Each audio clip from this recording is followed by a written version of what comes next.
just today, I chatted with a woman who has been with Avivo almost 2 years. She is living here. I was chatting with her as she was on her way for orientation for her new job. In the last year, she's recovered. She has got custody of her 2 children. She's lost 100 pounds. She's gone through an Avivo skills training program and earned a certificate that helped her get this new job in this safe, respectful home. For her to do all of this hard work in the last year, huge, just huge difference maker. Well, if we don't have a solution, for instance, for the people that are staying in this house right now, they're staying in shelter. We didn't have an in-between solution. Very difficult to get larger sized units on the rental economy that are available and that are available to those veterans who have high barriers. And if they're not here, a lot of times they're doubled up with bad partners or living in shelters, or most recently we helped a family who had been in their car for 2.5 years. The work that was done was just so awesome.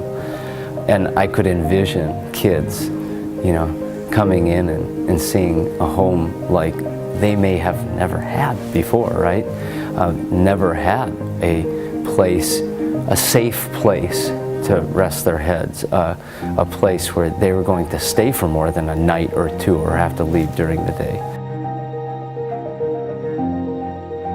I mean, if you look at any of the statistics around the opioid addiction or addiction in general, there's so many people seeking recovery, and Avivo is not able to serve them all. We currently have 10 units of housing that we can't put people in. It's just not in any kind of shape that we would feel comfortable having people live there. So that's 10 people at any given time, 10 families that could be accessing treatment that can't. Well, the need remains high. There was an article just yesterday in the paper, the day before, Wilder has released its most recent count, and it shows a 10% rise in homelessness in Minnesota overall.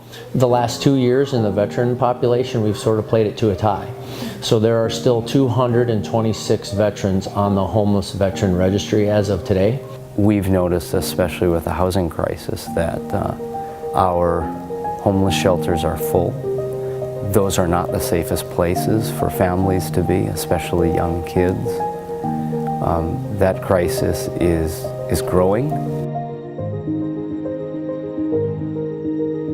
You know, it's good to get back on this, and we can see such a direct result. It isn't just like a lot of things that charitable events you write a check for and that's it. Providing an environment that gives stability and you know, hope for people to structure their family and kids to be better in the future, and it's humbling to know that we could maybe make that difference for people. I think as an industry, we've been extremely blessed to be in an industry that has given so much to us. That's an enjoyable part of building housing for people.